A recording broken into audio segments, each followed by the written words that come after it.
In this video, I'm going to help you to stop self-sabotage.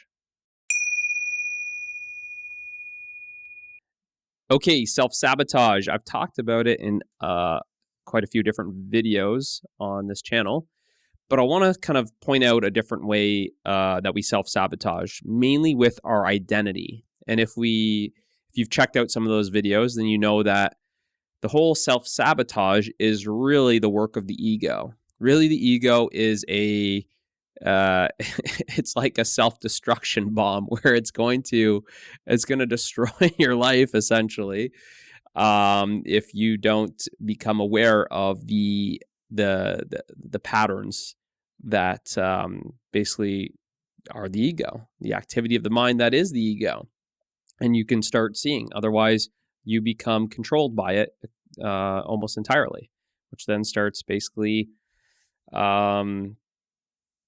creating a lot of unhappiness in your life and a lot of misery, right? So let's come up with a scenario that might be beneficial to you on the entrepreneur's journey. Let's say that you want to become a successful business owner, right? So you want to become a successful business owner. So then you say, what do I got to do to become a successful business owner? Set goals. I've got to I got to block out time. I got to really look at my schedule. I got to be super, super productive. I got to do all these things in order to become successful. And then what do I want? I want success, right? I want to have a lot of money in my bank account. I want to have a thriving business. I want to have a lot of sales. I want to have high monthly revenue, whatever it is that you want, right? So how is it that we're self-sabotaging ourselves, right? Because you'd say, well, yeah, I'm going to all the the big business seminars. I'm going. It's a lot of rah motivation. I'm watching. I'm really reading a lot of like motivational quotes on Instagram that really talk about success.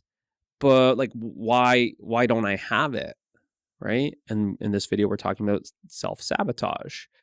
We could be doing all those things to try and have the success and have the bigger numbers in our bank account and a bigger business or a thriving business, right? Whatever you want to say that you would have as a successful business owner. But as much as I'm doing those things, how come I just keep on almost like working against myself? How come I continue to almost like reset? It almost feels like once you get a lot of sales and a couple months of monthly sales, why is it that then there's this drop? Why does it feel like once you start having more money that then there's something that just kind of drains that money and it kind of like takes it away from you? How come when you start building up your team, then all of a sudden people start leaving, right? How come that when you start building up more clientele, then it's like something starts happening. There's fires in your business and then you lose a lot of clients, right? This constant turnover, and it feels like this constant, like things are always getting kind of stripped away from you, or it feels like there's always like a fire that kind of happens and you're like, oh, that came out of nowhere, right? If you've been on the journey for long enough, you know this kind of happens. So one of the things I invite you to look at that is a way that we self-sabotage ourselves. And it's again because of the ego. So the ego is this identification of the I, the who I think I am. I'm identifying as a struggling entrepreneur. I'm identifying as a small business owner. I'm identifying as a new business owner, right? A new business owner. So what is a new business owner really? What are they thinking? New business owners thinking like, I don't know too much about business and I'm always kind of scared and I'm new and I'm kind of like doubting myself and I'm unsure. There's a lot of uncertainty. I'm just kind of figuring it out, right? Small business owner, same sort of thing. I can't be doing that. I'm a small business owner. That's what big businesses do. That's what the big brands do. I can't be like that. So you can see it's a very limitation, right? Putting the word small in front of business owners is a very limited way to identify yourself, right? What else would we say? Struggling entrepreneur, right? You're identifying as a struggling entrepreneur, right? So what are they thinking, right? Well, they're thinking, hustle and grind and work, right? This is never going to stop. Grind starts, what is it? Rise and shine, and Monday's grind day, and all this stuff, right? So you can see that's what a lot of us are identifying as, right? And when we're trying to do, and we're going to a lot of different business seminars, and we get all jacked up for the day, and kind of come back with some cool ideas and some motivation, and we start doing this stuff, at best we can kind of hold those actions, those new kind of ideas, for like another 7, 14 days kind of thing, a month if you're lucky, right? And then they kind of fade out, and then we kind of go back to our old patterns, go back to our old ways. Why is that? Well, I'm pointing out a way that we self-sabotage ourselves is along with it's linked to our identity. Remember what I said is, if we're identifying as a struggling entrepreneur or a small business owner, you can see that's what we're identifying. That's the ego, right? Identifying, holding that identity, and that's what we're really holding on to. We're holding on to it until we let go of that identity. We're going to be controlled by that identity. And now let's look at, how do we get controlled by that identity? Well, a small business owner, the actions of a small business owner are completely different than a big brand or a big business owner, right? The actions of a struggling entrepreneur are completely different than a successful entrepreneur. And then what a successful entrepreneur has is completely different than what a struggling entrepreneur has. Struggling entrepreneur has low revenue. Successful entrepreneur has high revenue, right? That's just one example to make it easy, right? Small business owner, or we can say like even more limited, a solopreneur, right? A one-man team has one man on the team, right? A bigger business has a bigger team, right? Right? It's a lot different. Medium-sized business has a bigger team than a solopreneur, solo, one, right? So you can see that it doesn't matter really what we're doing, because we'll always kind of feel like we reset back to our old ways. And that's because of our identity. The identity hasn't changed. If our identity is the small business owner, and we start doing more, do more, the seminars that I'm talking about, big action, do more, then what do we have, right? A lot of it is like we have a lot of stress, right? We might have some more action. Of course, we're having some more action. We might have more results, but then you can see that they always kind of reset. They kind of come back to their kind of equilibrium, or their the base level. And that's because we haven't changed our identity. This hasn't been let go of, right? We haven't become conscious of our identity and see that we're really identifying as a struggling business owner, or a small business owner, or a struggling entrepreneur, or a new business owner, because that identity has a lot to do with then how you think and how you feel and how you act. So it influences everything else. So until we actually change that identity, we can't start having really different thoughts, different feelings, and different actions, because your thoughts really kind of control your feelings, and your feelings control your actions. If you're always thinking that you're small, you're always going to do small things, which means you're always going to have small things. So you can see the limitation when I'm identifying as a small business owner, a solopreneur. Solopreneur is just me. What is the solopreneur doing? Well, they're wearing 25 different hats, trying to do everything. Well, what do they have? No team, no help, no support, right? A small business. So that's one of the ways. It's a different kind of, I've talked about self-sabotage in many different videos. So in no way is this the one. There's so many different ways that we self-sabotage ourselves, right? It's all, like I said, it's all very ego driven. Ego is the self-sabotage. So until we start really becoming conscious of the ego, becoming conscious of the patterns of our mind, like this pattern, what are you being? What are you doing? What are you having? That's how everything is kind of those three things. It's that process, right? We want to change what do we have?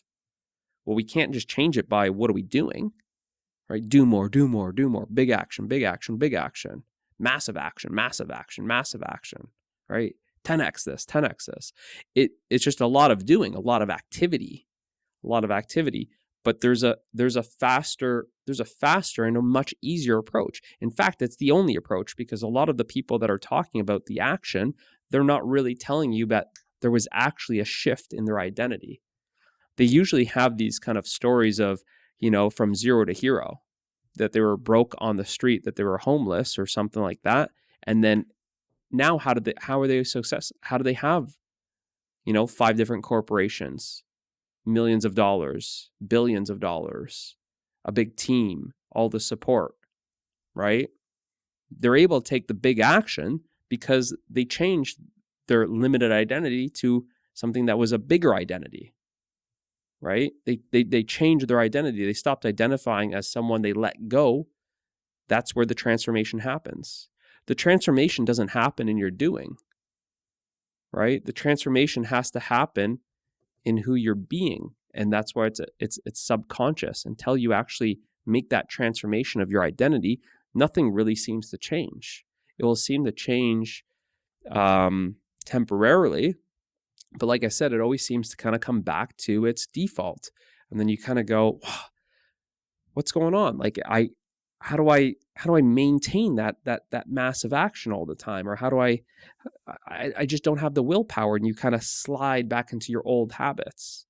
You're sliding back into the old habits because it's the identity that hasn't changed. Because someone that's broke, if I'm identifying as someone that's broke, well, someone that's broke, they're not really investing and they're not doing all the stuff that wealthy people are doing. And because they're not doing those things, how could they have, the luxury cars and the designer suits and the designer handbags and the big house and all that stuff that someone that's wealthy would have, right? So I'm identifying as someone that's broke, so I can try to do some habits and actions of wealthy people. It can get me a little bit of the having. I can get a little bit of money coming in, but then it seems to kind of, again, go back because I haven't changed that identity. I'm still identifying as someone that's broke, right? We can see this with our parents or an older generation, is they're always kind of having these kind of default patterns because that they haven't changed that identity. This identity is very solid, right? Because they're unaware of it. When you become aware of it, you actually start seeing that it's not solid at all, because you'd have to always be maintaining it, right? You always have to be maintaining it. And they haven't become conscious of it. So when you become conscious of it, then you actually see that you can basically change it whenever you want, right? But that in order to do that, you have to have some mastery of your mind, because you have to see those three things exactly like what I'm showing you, right? Right? Our state of being. What are we being? That being controls what we're doing. The doing controls what we're having. You can think of it as kind of like a role that an actor would play in a movie. If you want to be the main character who's the superhero, well, the superhero is trying to save someone or save the world, right? And what do they have? Right? Well, they're having success. They're having the girl at the end and the happily ever after kind of thing, right? Right? They're, of course, right? It would go like that. But if you choose to be someone else, if you choose to be just another extra or a cameo in the movie, well, then you're not doing the same things. You're not having the same thing, right? So you look at that identity, it's very much like a mask that you put on in a disguise that you're wearing, right? It's like the role that you're playing in life, right? Until you change that, then you see that you always kind of default to it. And we build up a story to preserve this identity, right? Oh, I'm a struggling business owner. Yeah, I've built 5 different businesses during my life, and I'm just spinning my wheels, and it's always so hard, and it's really hard for me. I'm not really good at sales, right? This is a story that I'm creating. I'm not really good at sales. I don't really like talking on the phone. I'm not really that good with money. I'm not really a leader. That's why I like to keep it small, right? It's trying to, that's what the ego is. It preserves. It's like self-preservation. It tries to preserve itself. It really doesn't want that identity to change. That's why it's so hard to change. That's why it's so hard for people to change, is because of the ego just wants to preserve itself. It wants to stay the same. It doesn't want to change that identity. Everything changes when you change that identity. You change that identity from broke to poor, from poor to wealthy, everything changes, right? But it's hard to change it, almost impossible to change it just at the level of doing, because this is always going to override it. It's like a program. It's a program. The program starts with the identity, and then there's certain actions that this identity then has, and then there's certain things that this identity has, right? So it's in that order, being, doing, and having, right? And when you look at this, then you could say, logically, it makes a lot of sense. Because if you were to play a role in a movie and go, well, I want to play the homeless person, well, the homeless person isn't going to cocktail parties and talking about investing with other wealthy people. And they're not having a luxury car and going home to a luxury home, right? You go, oh, yeah, that makes sense.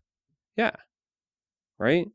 But if you chose to be someone else, some successful CEO, then you'd see, oh, okay, yeah, but the doing of going to cocktail parties and talking about investing in business, and the having, pulling up in a luxury car and going back to a luxury home, yeah, that fits that type of role. That fits that type of person. So it's questioning, who are you being? Who are you identifying as? What limitations are you placing on yourself? Right? Becoming conscious of that identity, right? Which again requires you to have some stillness of the mind so that you can start seeing those deeper levels, right? So you can go deep into the subconscious, right? Mind, let's use the analogy as like the ocean, going deep into the subconscious, because you're only conscious of what's on the surface level above the water, right? But there's so much stuff below, right?